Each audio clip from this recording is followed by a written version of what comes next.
ሰላም ጤና ይስጥልን እንደምን ሰንብታችኋል የተከበራችሁ የ433 ቤተሰቦች 433 ከእናንተ ጋር ቆይታ ሊያደርግ አሁንም እዚህ ስቱዲዮአችን ተገኝተናል። ማርቆስ ኤልያስና ዮናስ አዘዘነን ከኖቬምበሩ ኢንተርናሽናል ብሬክ መልስ ያሉ ቤት ጉዳዮችን እንቃኛለን። የዛሬው ርዕሰ ጉዳያችን የሚሆነው በተለይ ከሊቨርፑል ጋር የተያያዘ ነው። በዚህ ዓመት በተለይ ሊቨርፑል እያሳየ ያለው ፐርፎርማንስ የዋንጫ ክብራቸው ለማስጠበቅ ጥረት ካደረጉ ቡድኖች ሁሉ ደካማው ነው የተባለ የተቹ ይገኛሉ። ገና ከወዲሁ ከ11 ጨዋታ 5 ጨዋታ ተሸንፈዋል። ይሄ ማለት ባለፈው ዓመት በድምሩ ሙሉ ሲዝን 4 ጨዋታ ብቻ ነበር የተሸነፉት። አሁን ሳይጋመስ ሲዝኑ 5 ጨዋታዎች ተሸንፈዋል። በጣም በርካታ ጎሎች እያስተናገደ ነው ሊቨርፑል። ባለፈው ዓመት ቶፕ የነበሩ ዓለምን በአድናቆት ሲያስጨበጨቡ የነበሩት ተጫዋቾች ዘንድሮ አቋማቸው ወርዷል። እንደ ሞሳል አይነት ከዛ ውጭ ቁልፍ ተጫዋቾች ለቀዋል። እነዚህ አንዳንዶቹ የሚተኩ አይመስሉም፣ በተለይ እንደ ሉዊስ ዲያዝ አይነቶቹ ተጫዋቾች። ከዛ ውጭ ደግሞ አርነ ስሎት በሁለተኛው ሲዝን ሙሉ ኢንቨስትመንት በራሳቸው ፍላጎት የመጡ ተጫዋቾች ፍሎሪሽ እያደረጉ አይደለም። በሊቨርፑል ቤት ያለው አየር ምናልባት ኢንተርናሽናል ብሬኩ የሚያስፈልገው ለሊቨርፑል ይመስላል። ሙዱን ለመቀየር ይበልጥ አሰልጣኙ ቁጭ ብለው አይም ወደ መቀየር የሚችሉባቸው ስትራቴጂዎች ለማሰብ ጊዜ የሚያገኙ ይመስላልና ከብሬኩ መልስ ምን አይነት ሊቨርፑል ነው ያለን ብዙዎች የጠበቁት ነው። እስካሁን ባለው ግን የሊቨርፑል ሲዝን ስኬታማ ሆኖ ያየነው አይደለም። በተለይ ደግሞ ቶፕ ክላስ የነበረ ከዚህ ቀደም በነበሩባቸው ክለቦች በጣም ቶፕ የነበሩ እንደ ፍሎሪያን ቪርትስ አይነት ተጫዋቾች ብዙ ተጠብቁባቸዋል። ገና ቢሆንም ጊዜው ለመላመድ እየተቸገሩ መሆኑን እያየን ነው። በተለይ የቪርትስ ጉዳይ በጣም መነጋገሪያ የሆነ ይመስለኛል። ማርክ በባየር ሊቨርኩሰን በጀርመን ብሔራዊ ቡድን የዚህ ተጫዋች ኳሊቲ ብዙዎች አይተውታልና በሊቨርፑል ሲመጣ ምናልባት ፕራይም ፊሊፔ ኩቲኒዮ በሊቨርፑል የተመለከተ ነው። እሱን አይነት ተጽዕኖ ብዙዎች ጠብቀው ነበረ። ነገር ግን እየተሳካ አይደለም። አሁን ትልቁ ጥያቄ የተነሳ ያለው ማርክ የፍሎሪያን ቪርትስ የተከተለ ያለው መንገድ በእንግሊዝ ፕሪሚየር ሊግ መጥተው ተጠብቀው ብዙ ተጠብቆባቸው ያልተሳካላቸውና አይሳካላቸውም ተብሎ ደግሞ በጣም ምርጥ ጊዜ እንደውም የምን ጊዜው ምርጥ ሁሉ ስታተስ ያገኙ ተጫዋቾች አሉ። ማለት በማስታውሰው እንኳን በእኛ እድሜ ያማርክ ያየናቸው ለምሳሌ በአርሰናል ሮቤር ፒሬዝ አስታውሳለሁ። በጣም ላይት ዌት የሆነ በጣም ለእንግሊዝ ፕሪሚየር ሊግ ፊዚካሊቲ የሚቸገር አይነት ተጫዋች ተብሎ ምን ያህል ድንቅ ጊዜ እንዳሳለፈና ቤርካምፕ በአርሰናል የሌግዠሪ ተጫዋች ይመስል ነበር። ከኢንተር ሲመጣ አያክስ ያየነው 10 ቁጥር ዴኒስ ቤርካምፕና የዛን ጊዜ በተለይ እንግሊዝ ፕሪሚየር ሊግ እንዳሁኑ ከታክቲኩ ይልቅ ፔስና ፊዚካሊቲ ላይ ያተኮረ ነበርና ለቤርካምፕ ነገሮች አስቸጋሪ ሊሆኑ ይችላሉ ተብሎ ተገምቶ ነበር። አሁን ቤርካምፕ ከአርሰናል ከለቀቀ በኋላ ምንጊዜም የክለቡ ምርጥ ተጫዋች ነው፣ ጥያቄ የለውምና ዳቪድ ሲልቫም ተመሳሳይ ነው አለማርክ በተለይ ከፊዚካሊቲ ጋር ተያይዞና በኋላ ላይ ግን በክለቦቻቸው የምንጊዜው ምርጥ የሚያስብል አይነት ጊዜ ያሳልፈው ነው እግር ኳስን ያቆሙትና ፍሎሪያን ቪርትስ የነዚህ መንገድ ነው የሚከተለው ወይስ ዋን ሴባስቲያን ቬሮ 2001 ፈርጊ ከላዚዮ በ28 ሚሊዮን ፓውንድ ሲያዘዋውሩት ለመጉድ ያስባለ ዝውውር ነበር። በዛ ላይ ደግሞ ቬሮን የዛኔ ሴሪያ ላይ በጣም ግሬስ ያለው በጣም ድንቅ አማካይ ክፍል ተጫዋች ነበረ። ወደ ኦልድ ትራፎርድ ሲመጣ ዩናይትድ 99 2001 በተከታታይ የሊጉ ሻምፒዮን የነበረበት ጊዜ ነበርና ብዙ ተጠብቆበት ነበር። ሴባስቲያን ቬሮን ግን ሳይሳካለት ነው የቀረው። ወደ ቼልሲ የላኩት ፈርጊና ቬሮን አልተሳካለትም። ፍሎሪያን ቪርትስ በየትኛው መንገድ ነው እየሄደ ያለው? ለሱስ ድጋሚ ማንሰራራት በጀርመን በሊቨርኩሰን የምናውቀው ቪርትስ ለማየት አርነ ስሎት መፍትሄ ያላቸው የሚለው እያጠራጠረ የመጣ ይመስለኛል። ትኩረት ከሳቡ ተጫዋች መካከል አንደኛው ነው። 116 ሚሊዮን ፓውንድ ወጥቶበት የመጣ ተጫዋች ነው። እንግዲህ በመጣበት ጊዜ በመጀመሪያው ጨዋታ ነው ለጎል የተመቻቸ ኳስ መስጠት የቻለው በኮሚኒቲ ሺልድ ጨዋታ በክሪስታል ፓላስ ሊቨርፑል ሽንፈትን በመዘገበበት ጨዋታ ማለት ነው። ከዛ በኋላ ግን በፕሪሚየር ሊጉ በ11 ጨዋታዎች ጎል አላስቆጠረም፣ ለጎል የተመቻቸ ኳስ ማቀበል አልቻለም። አንደኛ በጣም ተጠብቆበታል፣ ሁለተኛ 116 ሚሊዮን ፓውንድ የወጣበት የሊጉ ሁለተኛ ውዱ ፈራሚ ነው። እድሜው ገና 22 ነው። እንግዲህ ከቡንደስሊጋን የመጣው ቡንደስሊጋ ለእንግሊዝ ፕሪሚየር ሊግ የበለጠ ቅርብ ኢንቴንሲቲ እንዳለው ጥያቄ የሚነሳበት ጉዳይ አይደለም፣ ግን ደግሞ ልዩነት እንዳለው ግልጽ ነው። በዚህ ላይ ቡድኑ እንደ ቡድን ከአምስተኛው የእንግሊዝ ፕሪሚየር ሊግ ጨዋታ በኋላ ወይም በሁሉም ውድድሮች አትሌቲኮ ማድሪድን 3-2 ካሸነፈበት ጨዋታ ጀምሮ ባደረጋቸው ጨዋታዎች በሙሉ መጥፎ ሪከርድ ነው እየመዘገበ ያለው። ካለፉት 10 ጨዋታዎች እንኳን በሰባቱ ሽንፈትን መዝግቧል። 2 ጨዋታ አሸንፎ አንዱን ጨዋታ አቻ ተለያይቷል። በእነኚህ ጨዋታዎች በሙሉ ከዚህ ከኮሚኒቲ ሺልዱ ጨዋታ በኋላ 2 ለጎል የተመቻቸ ኳስ የሰጠው ሊቨርፑል ከመመራት ተነስቶ ኤንትራ ፍራንክፈርትን 5-1 ባሸነፈበት ጨዋታ ነው። ኤንትራ ፍራንክፈርት ደግሞ አሁን የሚገኝበት ብቃት ይታወቃል። በቀላሉ ጎሎችን የሚያስተናግድ ብዙ አስገራሚ አይደለም፣ ግን በፕሪሚየር ሊጉ እጅግ በጣም ተቸግሯል። አንድም ከአሰልጣኙ የጨዋታ መንገድ ጋር የተያዘ ይመስለኛል። በርካታ አዳዲስ ተጫዋቾች ነው የመጡት፣ አልተዋሃዱም፣ ክፍተቶች አሉ። ተጫዋቹን በራስ የመተማመን ስሜቱ እጅግ ወርዷል። አንዳንድ ጊዜ በጣም ማንኛውም ሰው ሊያቀብለው የሚችለውን ኳሱላ ሲሳሳት ትመለከታለህና ከእርሱ ደረጃ የማይጠበቅ ሁኔታ ውስጥ ትመለከት ፊሊፕ ኩቲኒዮን እና ኤዲን ሃዛርድን የሚመስል ነገር አለ። ድሪብል ያረጋል፣ ጎል ያስቆጥራል፣ ለጎል የተመቻቸ ኳስ ያቀብላል፣ በጠባብ ስፔስ ውስጥ መጫወት የሚያስችል ኳሊቲ ያለው፣ ፍጥነት አለው፣ በሁሉም ነገር የተሟላ ተጫዋች ነው። ግን ደግሞ የፊዚካሊቲውን የተቋቋመ አይመስለኝም ከቡድኑ ውህደት መቸገር ባሻገርና እንደ ቡድን አብሮ ተቸግሯል፣ መዋሃድ አልቻለም። ከዛ በተጨማሪም ደግሞ ትክክለኛ ቦታውን የሚያገኝ አይመስለኝም። አሰልጣኝ አርሰን ቬንገር በቅርብ ጊዜ የሰጡት አስተያየት አለ። ይህንን ተጫዋች 10 ቁጥር ቦታ ላይ መጠቀም ተጫዋቹን እንዲጠፋ ያደርገዋል፣ የሊቨርፑልን የአማካይ ክፍል ላይ ክፍተት ይፈጥራል የሚል አስተያየትን ሰጥተው ነበር አርሰን ቬንገር። ባለፉት 3 ጨዋታዎች ከመስመር ላይ ተነስቶ እንዲጫወት አድርገውት ውጤታማ የሆነ መስሎ ነበር። በተለይ ሪያል ማድሪድና አስቶን ቪላን 2-0 ባሸነፈበት ጨዋታ ሊቨርፑል።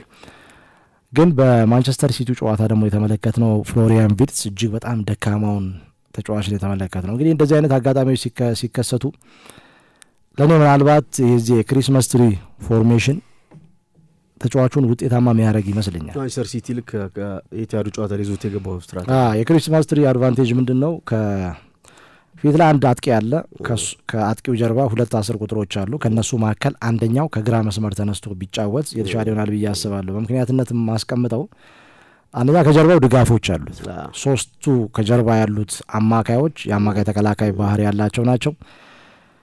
የፊት ተጫዋቾች ወደ ኋላ ተመልሰው ከኳስ ውጪ ወደ ኋላ ተመልሰው እንዲከላከሉ እንዳይገደዱ ያደርጋል ክሪስማስ ትሪ ፎርሜሽን እና በአጠቃላይ በየትኛውም የጨዋታ መንገድ ይሁን ከኳስ ውጪ ትራክ ባክ አድርጎ እንዲጫወት ማድረግ ይህንን ተጫዋች ለእኔ ማባከን ነው ብዬ ማስበው። በ4-3-3 ፎርሜሽን በእሁዱ ጨዋታ በአንፊልድ ላይ ማነው በኤሚሬትስ 3-0 በተሸነፉበት ጨዋታ ወደ ኋላ ትራክ ባክ አድርጎ አንዲ ሮበርትሰንን እንዲያግዝ ሲገደድ ነበር እና ለዛ ደግሞ የሚሆን ተጫዋች እንዳልሆነ ግልጽ ነው። የበለጠ በነጻነት የሚጫወት ኑኔስ በሱ ቦታ ነው ሲያሻማ ምን ያህል ስፔስ እንደሰጠው አይታል። የመከላከል አዌርነስ ላይ የምታደንቀው አይነት ተጫዋች። አሁን ትልቁ ጥያቄ ሞሳላም ብዙ የመከላከል ስራ የለበትም ማርክና ፍሎሪያን ቪርትዝ ደግሞ ተመሳሳይ የቡድኑ ሚዛን የሚያናጋ ነው ይመስል። ያ በአጠቃላይ እንደዚህ ማድረግ ካልቻሉ አሰልጣኙ ለተጫዋቹ እጅግ በጣም ፈተና ሊሆን ይችላል ብዬ አምናለሁ። ቅርብ ጊዜ ስለዚህ ተጫዋች በዩቲዩብ ገጻችን ላይ ሰርተን ነበርና አንዳንድ አድማጮች ተቻኮላችሁ የሚል ነገር ያነሳሉ። ግን 11 የፕሪሚየር ሊግ ጨዋታ እጅግ በጣም ብዙ ነው እና በባየር ሊቨርኩሰን ሳለ እንዴት ነበር ይጫወት የነበረው? አንዳንድ ጊዜ ምክርም መጠየቅ ከዣቢ አሎንሶ፣ ከዛ ውጪ ደጋግሞ ፊልሞችንም ማየት፣ እሱንም በግል ማናገር ተጫዋቹን የተሻለ መፍትሄ ይሆናል ብዬ አስባለሁ። በየትኛው የጨዋታ መንገድ ነው የሚስማማ፣ ከዛ ውጪ የቸገረህ ነገር ምንድን ነው አይነት ይሄ በግል አሰልጣኞች ተጫዋቾችን በሚያማክሩበት ነገር ማድረግ ቢቻል የተሻለ ይሆናል ብዬ አስባለሁ። ግን ከምንም በላይ እኔ ጥያቄ ማነሳው በአሰልጣኙ ላይ ነው። ምክንያቱም የተጫዋቹ ኳሊቲ ከፊሊፕ ኮቲኒዮ ጋር ይመሳሰላል ካልን ፊሊፕ ኮቲኒዮ የቅርብ ጊዜ ተጫዋች የአሰልጣኝ የርገን ክሎፕ ተጫዋች ነው። ኦፍኮርስ በብሬንዳን ሮጀርስም ዘመን ነበረ። ግን የበለጠ የጎለበተው ፉትቦል ክለብ ባርሴሎና ያ ሁሉ ክፍያ እንዲፈጽም ምክንያት የሆነው በየርገን ክሎፕ ስር በሊቨርፑል ሳለ ነው ይሄ ተጫዋች እና ይህን ከግምት ውስጥ ካስገባን እዛ ቦታ ላይ የሚጫወቱ ተጫዋቾች ምን ይፈልጋሉ? 10 ቁጥር ኳሊቲ ያላቸው ከዚህ ቀደም የምናውቀው ሊቨርፑል መሀል ሜዳ ላይ ነጣቂ ተጫዋቾች የ6 ቁጥር ባህሪ ያላቸው ተጫዋቾች ናቸው የነበሩት። የበለጠ በአጥቂዎቹ በመስመር ተከላካዮቹ ውጤታማ የነበረ ነው ፋቢኖ ሄንደርሰን። ያ አሁን ግን የዚህ አይነት ክሬቲቪቲ ያለው ተጫዋች ሲመጣ የበለጠ ቡድኑን ወይም በሱ ላይ መስራት የተሻለው ተጫዋች ወደ ኋላ ተመልሶ እንዳይከላከል የበለጠ ቲሙን እሱ ላይ መስራት፣ የመልሶ ማጥቃት እንቅስቃሴዎችን በሱ በኩል ማስጀመር፣ ጨዋታውን ቴምፖውን የበለጠ ሴት እንዲያደርግ የበለጠ እንዲቆጣጠር በእርሱ በኩል ሁሉንም ነገር ማመቻቸት የተሻለ ይሆናል ብዬ አስባለሁ እና ያ ነገር ካልሆነ በስተቀር አሁን ባለው ሁኔታ ኮንፊደንሱ የተመለሰ ይመስል ነበር በሁለቱ ጨዋታዎች በሪያል ማድሪድና በአስቶን ቪላ። በእሁዱ ጨዋታ የተመለከትነው ፊሊፕ ኩቲማን ነው ፍሎሪያን ቪርትዝ ግን መጪው ዘመን እጅግ በጣም ይቸገራል ብዬ ነው። የጀርመን አሰልጣኝ ዩሊያን ናግልስማን ጭምር አርነ ስሎት ላይ ጥያቄ እያነሱ ነው። ማርክ የዓለም ዋንጫ ዓመት ነው አንደኛ ጀርመን የምትተማምንበት አንደኛው ድንቅ ተጫዋች ይሄ ነው። ጀማል ሙሲያላ ጉዳት አስተናግዶ ረዥም ጉዳት ከጉዳት ተመልሶ ቶሎ ወደ ፊትነሱ ተመልሶ ዓለም ዋንጫ ላይ ምን ያህል ፐርፎርም ያደርጋል እርግጠኛ አይደለሁም። ሌላ የሚተማመኑበት ይሄ ነው ፍሎሪያን ቪርትስ ነው ያለም ጥያቄና ዓለም ዋንጫ የሚደረግበት አመት አርነ ስሎት የዚህ ተጫዋች ፎርም አንዳንድ ጊዜ ፎርም ላይ ያሉት ተጫዋቾች በዓለም ዋንጫ ሲዝማርክ ካልተጎዱ በስተቀር ያንን ፐርፎርማንስ ዓለም ዋንጫ ይዘው ሲሄዱታል በተደጋጋሚ ወርልድ ካፕ ላይ ያየነውና ለሊቨርፑል ብቻ አልመሰለኝም የዚህ ተጫዋች አቋም ወረድ አሳሳቢ ሆኖ ለማንሻፍት ጭምር ናግልስማን ደስተኛ አይደሉም እንዴት መጠቀም እንዳለባቸው ሳቸው ጀርመን ብሔራዊ ቡድን ላይ በደንብ ፍሎሪሽ አድርጓል ምንም ጥያቄ የለውምና ለአርነ ስሎት ምንድነው የከበደው ይሄን ተጫዋች 100 ምናምን የብሪቲሽ ሪከርድ ሰብሮ ሲያመጡ እኮ ማርክ ይሄን ተጫዋች ኳሊቲ ሙጥጥ አድርገው ለመጠቀም ነው ሁሉ ሚሊዮን የፈሰሰበት የተጫዋችና አሰልጣኙ ላይ ጥያቄ የሚነሳበት ጊዜ ድረስ ይመስላል ያ ቡድኑ ሲቸገር አብሮ እንዲህ አይነት ተጫዋቾችን መቸገራቸው ጥያቄ የሚነሳበት ጉዳይ አይደለም በባየር ሊቨርኩሰን ስታብሊሽ ያደረገ ተጫዋቹን እንጂ ለእንግሊዝ ፕሪሚየር ሊግ ገና ነው እድሜውንም ስትመለከት ከዛ ውጪ ለሊጉም አዲስ ከመሆኑ አንጻር እጅግ በጣም አስቸጋሪ ነው የሚሆነውና ሊሳካለት ይችላል አሁን እኮ ያ የጊዜ ካገኘ የጊዜ ጉዳይ ቅድም ያነሳው ጥርጣሬዎች የነበሩ ከዚህ ቀደም ታሪክ የሚነግረን አመጣጣቸው ላይ በጣም አጠራጣሪ ፐርፎርማንስ በዚህ ፕሪማቹር የሆኑ ትችቶች ያስተናግዱት ተጫዋቾች ከዛ በኋላ በጣም ቤስት ሆነ ሊጉ ያለፉ ተጫዋቾች አሉ አሁን ጥያቄው መንታ መንገድ ላይ የነዚህ መንገድ ነው የሚከተለው ቬሮንን የሚያነሳው አንዳንዴ በጣም ተጠብቀው በተመሳሳይ ኳሊቲ ከወደቁ ተጫዋቾች አንዱ ስለሆነ አረጋኝ ያ ቬሮን ሲመጣ እድሜው 28 እንደዛ ነበር ኦሬዲ ስታብሊሽ ቬሮን እኮ ትልቅ ተጫዋች ያ ከዛ በኋላ የምታስተካክለው ነገር አይኖርም ይሄ ግን እድሜው ገና 22 ነው እንደፈለክ ሼፕ ማድረግ የምትችለው ተጫዋች ነው ግን የሚወሰነው አንደኛው በአሰልጣኙ አቅም ነው ሁለተኛ ደግሞ በቡድኑ ውጤታማነት ነው ሊቨርፑል ውጤታማ ካልሆነ በስተቀር እጅግ በጣም አስቸጋሪ ለምሳሌ ቪክቶር ዮኬሬሽ ጎል ለማስቆጠር እየተቸገረ ነው ያለው በቅርብ ጊዜ ነው ጎሎችን እያስቆጠረ ያለው በቻምፒየንስ ሊግ 2 ጎሎች በፕሪሚየር ሊግ ደግሞ 4 ጎሎች ግን በሶስተኛውና በአራተኛው ጎል መካከል የአንድ ወር ከምናምን ልዩነት ነበር ኖቲንጋም ፎረስትን 5ኛው ሳምንት ይመስለኛል ከዛ በኋላ ላይ ያስቆጠረው ጎል ደግሞ የመጨረሻው የቅርብ ጊዜ ጨዋታ ከ10ኛው 9ኛው ሳምንት አካባቢ እዛ ላይ ነው ጎል ማስቆጠር የቻለውና ግን ደግሞ አርሰናል እጅግ በጣም በጥሩ ሂደት ውስጥ ነበረ የነበረው ውጤቱ ጥሩ ነበረ በዛ ምክንያት ብዙ ጥያቄ ሲነሳበት አልነበረም የበለጠ ያው እውነትም ሊሆን ይችላል እሱንም ለመከላከል ሊሆን ይችላል የእርሱ መኖር የበለጠ ስፔሶችን ፈጥሯል ለሌሎች ተጫዋቾች የሚል ነገር ሲነሳ እንደነበረ ሁላችንም የምናስታውሰው እውነታ ነውና ያ ማርኪያ ሰንደርላንዱ ጨዋታ ላይ በመጠኑ የኦኬሬስ ስለዚህ ቡድን ይሰጥ የነበረውን ነገር ያየንበት ይመስለኛል ያ እንግዲህ ያው የበርሌው ጨዋታ 9ኛው 10ኛው ሳምንት ላይ ነው ጎል ማስቆጠር የቻለውና ያ ፍሎሪያን ቪርትስ ላይ የማይነሳ ማለት ያ እንደ ፍሎሪያን ቪርትስ አይነት በጣም በማጥቃቱ ረገድ የፈጠራ ክህሎቱ በጣም የላቀ ተጫዋች የሚለካው በጎል ምንጭነቱ ነው የሚለካው ወይ ጎል ለጎል የሚቆጠር ኳስ ማቀበል አለበት ወይ ማስቆጠር አለበትና ከዛ ውጭ አሁን ይሄ ተጫዋች የሚቀረው ጎል ማስቆጠርና አሲስት ማድረግ ብቻ ነው እንጂ አጠቃላይ የሊቨርፑል ፐርፎርማንስ ላይ የጨመረው ነገር አለ እንድትል የሚያደርግም ነገር እኮ የለም ቢያንስ ዩኬሬስን ስታነሳ የሚጠበቅበትን ያህል በፖርቱጋል ሊግ ሲያስቆጥር የነበረው ይታወቃል በእነ ማሪዮ ጃርዴል ሌቭል የነበረ አይነት አጥቂ ነው እዛ ፖርቱጋል ላይና እዚህ ሲመጣው ብዙ የዛን ያህል ጎል ያስቆጥራል በእርግጥ የእንግሊዝ ፕሪሚየር ሊግና ፖርቱጋል አንድ አይደለም ግን አሁን ያልከው ላይክ ጎል ብዙ ባያስቆጥር እንኳን አይሱ እኮ መኖር ይዳርጓል የሚሉ ኮምፕሊመንቶች አሉ ለዩኬሬስና ፍሎሪያን ቪርትስ ላይ የምታነሳው ከጎልም ከአሲስትም ውጪ ሌላ ቲሙን ኢምፕሩቭ የሚያደርግ ሌሎች በሱ ዙሪያ ያሉት ተጫዋቾች ፍሎሪሽ እንዲያደርጉ የሚያደርግ ፐርፎርማንስም እያሳየ አይደለም እና ቶታሊ እኔ ከአሰልጣኝ ጉዳይ አድርጌ ነው የማየውና እና ተጫዋቾች ጥሩ አጀማመር አድርገው እየተቀዛቀዙ ያሉ ተጫዋቾች አሉ ለምሳሌ ኤኪቲኬ ጥሩ አጀማመር ነበር ያደረገው ምንም ጥያቄ የለውም እንደውም አሌክሳንደር ኢዛክም ጭምር እኮ አያስፈልግም ሲባል ነበር ግን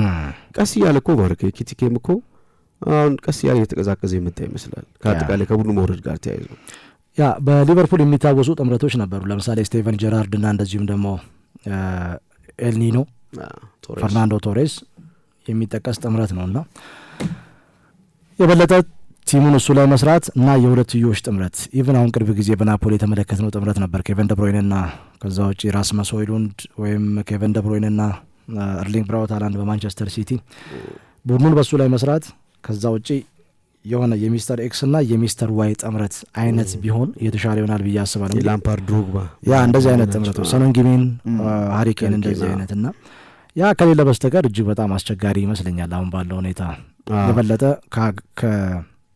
በጀርመን ቡንደስሊጋ አብሮት በተለያየ ክለብ ቢሆንም በጀርመን ቡንደስሊጋ ሲጫወት ከነበረው ሁጎ ኢኪቲኬ ጋር ጥምረት ቢፈጥሩ የተሻለ ይሆናል ተብሎ ይታሰባል። አንደኛው ጥምረት ልክ ሊቨርፑል ከኋላ ኳስ ይጀምራል፣ ቨርጂል ቫን ዳይክ ኳስ ይይዛል፣ 60 ሜትር ለማመር ሳላ ይሰጣል። ማመር ሳላ በራሱ የሚጨርሰው ነገር አንደኛው ጥምረት ነው።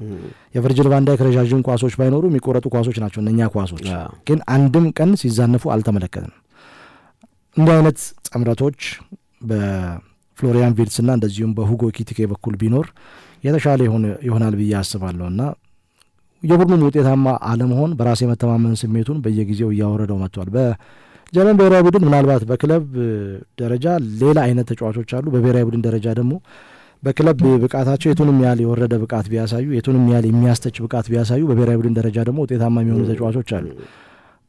ምናልባት በቂ መሰለፍ እድል እያገኘ ነው ያለው፣ ራሱን ማሳየት ነው የከበደው ከቡድኑ ድክመት ጋር ተያይዞ። ግን ደግሞ በጀርመን ብሔራዊ ቡድን ያን ያህል ይቸገራል የሚል እምነት የለኝም። እዛ ሲሄድ ሌላ መልክ ነው፣ ሌላ የጨዋታ መንገድ ነው። አሰልጣኙ በሚገባ ተረድተውታል።